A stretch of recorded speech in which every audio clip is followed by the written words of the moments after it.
चंद्रबाबू नायडू और नीतीश कुमार मुंह देखते रह गए और बीजेपी ने खेला कर दिया।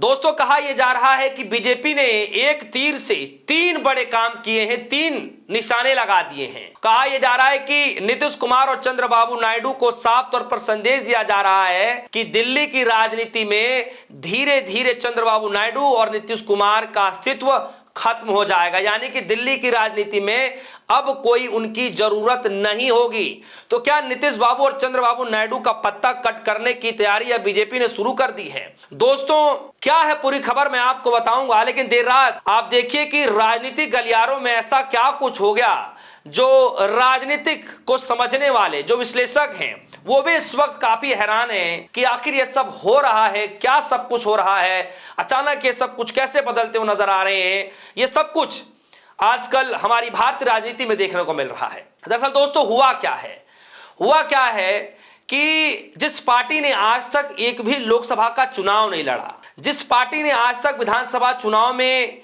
एक सीट नहीं जीती, सीट जीतना तो दूर की बात है दोस्तों, लमसम हार्डली 1000 से कुछ थोड़े बहुत ज्यादा वोट मिले होंगे, जिसकी कहा जा रहा है कि जिस पार्टी की 2 से ज्यादा सीटें तो जमानत हो गई, जब्त हो गई, अचानक उस पार्टी के पास 20 सांसद पहुंच जाते हैं। जी हां, 20 सांसद। और ये सांसद कोई छोटे मोटे सांसद नहीं है, ये सांसद कोई छोटे मोटे नेता नहीं है, ये सांसद देश की तीसरी बड़ी सबसे विपक्षी पार्टी के यानी टीएमसी पार्टी के जो है ये सांसद हैं। अब सवाल उठ रहा है कि आखिर ऐसा क्या हुआ कि जो टीएमसी के सांसद हैं, जो बागी सांसद हैं, जो 19-20 सांसद हैं, वो लोकसभा स्पीकर के सामने जाते हैं और दावा करते हैं कि भैया वो जो है नेशनलिस्ट सिटीजन पार्टी यानी कि एनसीपीआई में शामिल होना चाहते हैं। ध्यान रखिएगा, एनसीपीआई यानी कि एनसीपी नहीं है, शरद पवार वाला नहीं है, एनसीपीआई यानी कि ये जो नेशनलिस्ट सिटीजन पार्टी है उसमें ये बागी सांसद शामिल होना चाहते हैं। एक अलग पार्टी है, ये एक ऐसी पार्टी है जिसके बारे में मुझे लगता है कि शायद आपको भी नहीं पता होगा, बहुत कम ही आपने भी सुना होगा। और इस पार्टी का इतिहास कुछ ऐसा है कि सन 2023 में यह पार्टी बनती है, त्रिपुरा विधानसभा चुनाव में जो है 2 सीटों पर चुनाव लड़ती है, दोनों सीटों पर जमानत जब्त हो जाती है, करीब 800 के करीब वोट मिलते हैं, जो लोकसभा का चुनाव लड़ा ही नहीं आज तक। लेकिन आज अचानक उस पार्टी में 20 सांसद चले जाते हैं कि भैया हमें किसी और पार्टी में जाना, हमें तो इसी पार्टी में जाना है। सवाल उठ रहा है दोस्तों कि क्या यह सिर्फ एक राजनीतिक संयोग है या फिर इसके पीछे कोई बहुत बड़ी लंबी रणनीति काम कर रही थी, यह समझना पड़ेगा। दोस्तों, राजनीति में कुछ भी अचानक नहीं होता है। जब कोई छोटी सी भी पार्टी अचानक राष्ट्र राजनीति में नजर आने लग जाए तो सवाल उठना स्वाभाविक है कि भाई इस पार्टी का कोई अस्तित्व नहीं, कोई सांसद नहीं, कोई लोकसभा का चुनाव नहीं लड़ा, नहीं विधानसभा के चुनाव में कोई बड़ा अच्छा वर्चस्व रहा, तो ऐसी पार्टी में 20 सांसद कैसे चले जाते हैं? सवाल तो पूछना लाजमी है। और क्या इस पार्टी को सबसे पहले तैयार जो किया गया था इसी दिन के लिए किया गया था? आजकल सवाल ये भी पूछे जा रहे हैं कि कहीं ऐसा तो नहीं कि इसकी नींव बहुत पहले रख दी गई थी कि आने वाले वक्त में ऐसा कुछ होगा तो डायरेक्ट बीजेपी पे ना लग करके जो है अलग तरीके का गेम खेल दिया जाए, और जिस टीडीपी यानी जिस चंद्रबाबू नायडू और जिस नीतीश कुमार की बिना साठगांठ के सरकार नहीं बन सकती थी, बिना उनके समर्थन के सरकार नहीं बन सकती थी, सोचिए कि अचानक एक ऐसी पार्टी आती है जिस पार्टी का कोई अस्तित्व नहीं, कोई जनाधार नहीं, उस पार्टी में अचानक टीएमसी पार्टी के 20 सांसद सम्मिलित होने का ऐलान कर रहे हैं।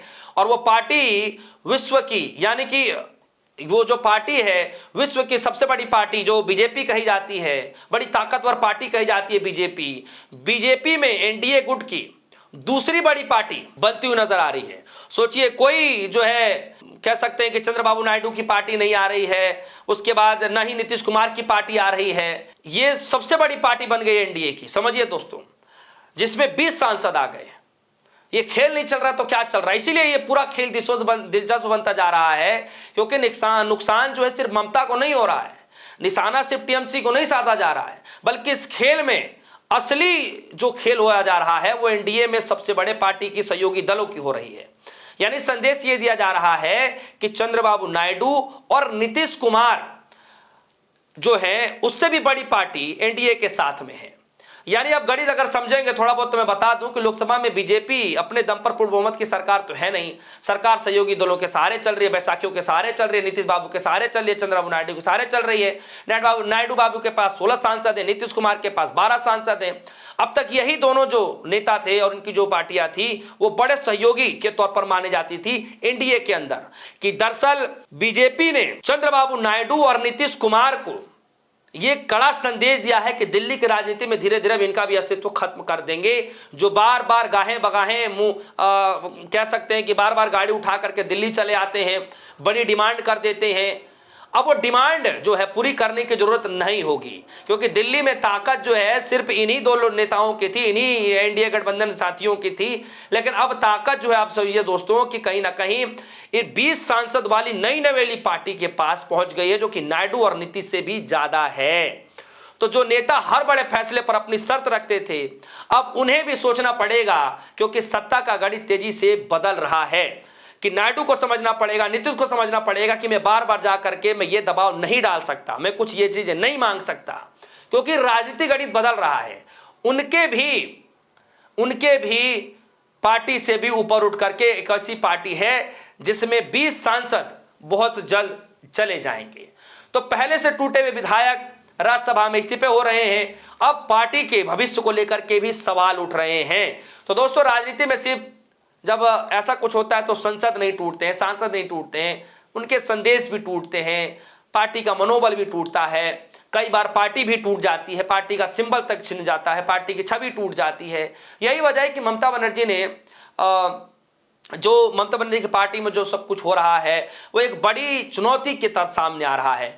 और इसको कहा यह जा सकता है कि ममता बनर्जी भले ही ये स्टार्टिंग में कह रही थी, दावा कर रही थी कि पार्टी अभी भी मजबूत है, सब कुछ ठीक है, लेकिन अचानक एकाएक न जाने क्या कुछ ऐसा हुआ कि पार्टी की बगावत इतनी तेजी से बढ़ी कि 20 सांसदों ने अचानक आनंद फानन में जाकर के ओम बिरला साहब से मुलाकात भी कर लिया। न सिर्फ मुलाकात किया बल्कि एक ऐसी पार्टी में जाने का दावा कर दिया जो पार्टी आज तक के अस्तित्व में कहीं दिखाई भी नहीं दी।